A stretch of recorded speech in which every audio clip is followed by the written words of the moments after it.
তো hello friends, আমি Sandeep and আপনারা দেখছেন লার্নিং দুনিয়া 2.0 ইউটিউব চ্যানেল। তো ফ্রেন্ডস, আবারও কিন্তু আপনারা যারা অর্গানাইজার টিচার বা সংগঠক শিক্ষক নিয়োগ প্রক্রিয়ার সাথে যুক্ত চাকরি প্রার্থী রয়েছেন, তো মূলত তাদেরকে উদ্দেশ্য করে আজকের এই বিশেষ ভিডিওটা কিন্তু ক্রিয়েট করতেই হলো। দেখুন, অলরেডি কিন্তু আমরা মার্চ মাসের মোটামুটি 23 তারিখের ডেটে চলে এসেছি। 23 তারিখের ডেটটা অতিবাহিত হয়ে গেল। তো অলরেডি আপনারা সকলেই জানেন যে রাজ্যের শুধুমাত্র অর্গানাইজার টিচার এই নিয়োগ প্রক্রিয়াটি নয়, রাজ্যের প্রত্যেকটা ডিপার্টমেন্টের প্রত্যেকটা নিয়োগ প্রক্রিয়ার সাথে যুক্ত প্রত্যেকটা চাকরি প্রার্থীর জীবন আপাতত টোটালি অনিষ্ট হয়ে রয়েছে শুধুমাত্র কিন্তু এই রাজ্যের ওবিসি সার্টিফিকেট সম্পর্কিত চলতি মামলাটির কারণে। এই মামলার দুটি পর্যায়ে রয়েছে, একটি হাইকোর্টের মামলা, একটি সুপ্রিম কোর্টের মামলা। এছাড়াও পারিপার্শ্বিক আরও একাধিক মামলা নিয়ে গঠিত রয়েছে এই মামলাটি। তো সেক্ষেত্রে বর্তমানে কিন্তু টোটাল নাজেহাল পরিস্থিতি রয়েছে রাজ্যের প্রত্যেকটা চাকরি প্রার্থীদের। বর্তমানে কিন্তু কোনো নিয়োগ প্রক্রিয়ায় গতি আনা সম্ভব হচ্ছে না, রাজ্যের কোনো নিয়োগ প্রক্রিয়াতে গতি আনতে পারছে না রাজ্য সরকার। আপনারা সকলেই বিষয়টা সম্পর্কে অবগত রয়েছেন। ইতিমধ্যে কিন্তু কোর্টের পক্ষ থেকে রাজ্যকে কয়েকটি বিধিনিষেধ দিয়ে দেওয়া হয়েছে। সেই বিধিনিষেধ অনুযায়ী নতুন করে কোনো নিয়োগ প্রক্রিয়া এই মুহূর্তে শুরু করা সম্ভব হবে না যতক্ষণ না পর্যন্ত কোর্টের পরবর্তী নির্দেশিকা আসছে। তো এটা আপনারা সকলেই কিন্তু জানেন। তাই বর্তমান পজিশনে দাঁড়িয়ে রাজ্য অনগোয়িং রিক্রুটমেন্ট প্রসিডিওরগুলোকেও সেইভাবে আর এগিয়ে নিয়ে যেতে পারছে না। তার কারণ রাজ্য অত্যন্ত চাপের মধ্যে রয়েছে বর্তমান পজিশনে দাঁড়িয়ে। তো অলরেডি হাইকোর্টে চলতে থাকা মামলার একের পর এক হিয়ারিং ডেট আমরা দেখলাম চেঞ্জ হচ্ছিল গত কয়েকদিন ধরে। তারপর হঠাৎ করে চলতি সপ্তাহের প্রথম দিকে কিন্তু এই মামলাটিকে নতুন করে কিন্তু মেনশন করানো হয়েছে হাইকোর্টে, এবং এখান থেকেই চাঞ্চল্যকর একটি বার্তা উঠে আসছে, সেটাই আপনাদেরকে জানাবো।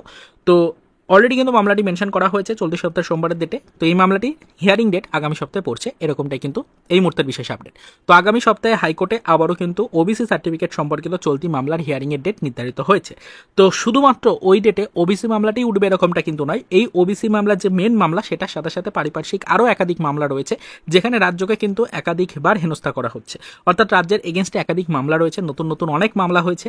তো রাজ্য কোর্টের নির্দেশিকা পালন করছে না, তার সাথে সাথে কোর্টের রুলস রেগুলেশনস ফলো করে আপাতত টোটাল নিয়োগ প্রক্রিয়াটাকে তারা ক্লোজ রাখছে না। তার সাথে সাথে নতুন নিয়োগ প্রক্রিয়া আপাতত তারা শুরু করে দিচ্ছে। নতুন নিয়োগ প্রক্রিয়াতে কোর্টের রুলস রেগুলেশনস ফলো করে তারা ওবিসি সার্টিফিকেট সম্পর্কিত চলতি যে বাধানিষেধগুলো রয়েছে সেগুলোকে মান্যতা দিচ্ছে না। নতুন নিয়োগ প্রক্রিয়ায় কোর্টকে অমান্য করে তারা নিয়োগ প্রক্রিয়া প্রকাশ করছে, নতুন নিয়োগ শুরু করে দিচ্ছে। এই সকল একাধিক কিন্তু অমান্যনা বা এই একাধিক কিন্তু অভিযোগ রয়েছে রাজ্যের এগেনস্টে। তার সাথে সাথে রাজ্য ইতিমধ্যে কিন্তু ওবিসি সহ একাধিক যে সাবকাস্ট রয়েছে সেগুলো নিয়ে কিন্তু সার্ভের কাজ শুরু করেছে, সেটা আপনারা জানেন। সেটাও কিন্তু কোর্টের এগেনস্টে বলেই কিন্তু মতামত অনেকের, এবং সেই নিয়ে ইতিমধ্যে মামলা কিন্তু হয়েছে।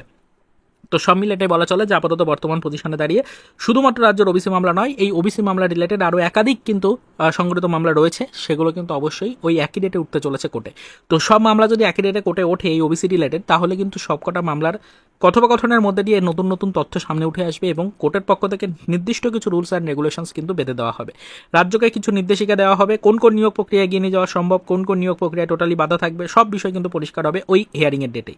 তাই আপনাদেরকে আগে থেকে সেটাই বলতে চাইছি যে সকলেই কিন্তু একটু বিষয়টা সম্পর্কে অবগত থাকবেন, এবং অবশ্যই আগামী সপ্তাহের দিকে একটু ফোকাস রাখবেন। শুধুমাত্র অর্গানাইজার টিচারদেরকেই বলছি না, অর্গানাইজার টিচার সহ রাজ্যের প্রত্যেকটা ডিপার্টমেন্ট যেগুলো রয়েছে, প্রত্যেকটা ডিপার্টমেন্ট যেখানে নিয়োগ প্রয়োজন, নিয়োগের কাজ আটকে রয়েছে, নিয়োগের নোটিফিকেশন প্রকাশ আটকে রয়েছে, নিয়োগ প্রক্রিয়ার গতি আনার কাজ যেগুলো আটকে রয়েছে, সব কিন্তু আপাতত টোটালি কিন্তু স্থগিত হয়ে রয়েছে এই ওবিসি মামলাটির জন্য। তাই সকলকেই ফোকাস রাখতে হবে ওবিসি মামলার হিয়ারিংয়ের দিকে। তাই আপনাদেরকে রিকোয়েস্ট করবো সকলে একটু বিষয়টা সম্পর্কে অবগত থাকবেন, এবং অবশ্যই কিন্তু এই নিয়োগ প্রক্রিয়ার পরবর্তী স্টেপগুলো সম্পর্কিত আপডেট পাওয়ার জন্য আপনারা কিন্তু আগামী হিয়ারিংয়ের দিকে একটু ফোকাস রাখবেন। তো এটুকুই বলার জন্য আজকের ভিডিওটা ক্রিয়েট করেছিলাম। এছাড়া এই মুহূর্তে দাঁড়িয়ে আদার্স আর কোনো ইনফরমেশন কিন্তু আপনাদের দেওয়ার মতো নেই। পরবর্তীতে আমরা এই বিষয়ের উপর নজরদারি রাখবো। লাইভ আপডেট যদি পাই কোর্টের স্ট্যাটাস পেজ থেকে, তাহলে সেটা অবশ্যই কিন্তু আপনাদের সাথে শেয়ার করবো পরবর্তীতে। তবে আপাতত এই পর্যন্তই। তো চলুন দেখা হবে নেক্সট ভিডিওতে। পরবর্তীতে আবারও আমাদের অর্গানাইজার টিচার বা সংগঠক শিক্ষক নিয়োগ প্রক্রিয়া রিলেটেড কিছু আদার্স অফিসিয়াল আপডেটের সাথে।